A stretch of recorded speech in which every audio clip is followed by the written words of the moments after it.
अनंत T आता Nataraj 250 gram चहा powder सोबत 25 रुपये किमतीची गुळ पावडर अगदी मोफत। आजच नजीकच्या किराणा माल दुकानात जाऊन खरेदी करा। अनंत प्या, आनंदी रहा।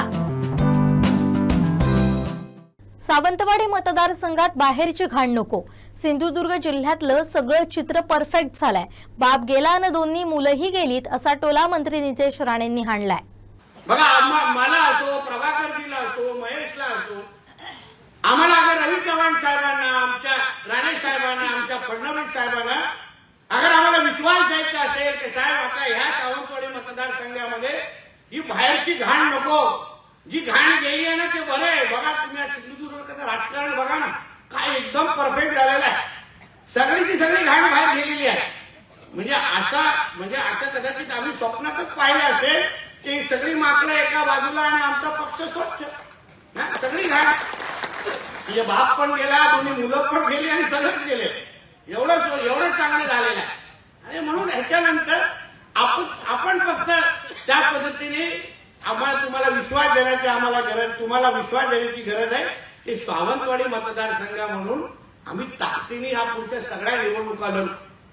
आता जिल्हा परिषद, पंचायत समित्या निवडणुका या कोर्टाचा निर्णय जे काय होईल त्याच्यानंतर लागणारच आहे। कोर्टाने अगर आदेश दिले की चला निवडणुका घ्या, मग आपल्याला सज्ज व्हायचंय, मग आपल्याला ताकदीने काम करायचंय।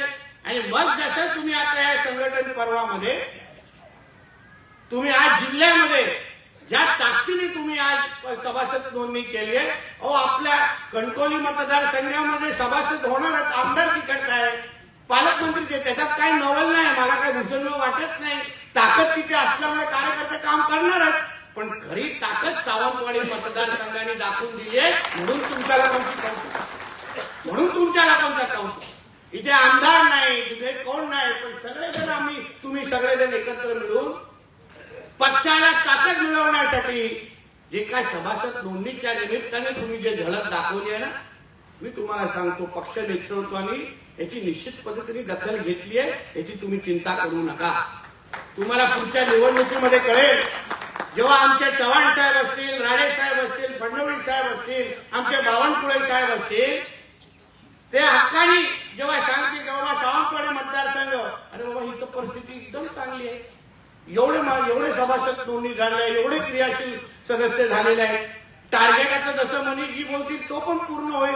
एवढी अगर ताकद कार्यकर्त्यांमध्ये असेल तर मग आम्ही बाहेरची घाण इथे कशाला यांच्या डोक्यावर टाकायची, हे पक्ष नेतृत्व विचार निश्चित पद्धतीने करणार। म्हणून तुम्ही सगळेजण अतिशय योग्य दिशेने चाललाय, एवढं कौतुक मी तुमचं ह्या निमित्ताने निश्चित पद्धतीने करेन। आमचे दिवसभरातले सर्व अपडेट्स, ताज्या घडामोडी आणि थेट लाईव्ह पाहण्यासाठी सबस्क्राईब करा, लाईक करा कोकणचं नंबर 1 महा चॅनल कोकण 7 लाईव्हचं YouTube चॅनल।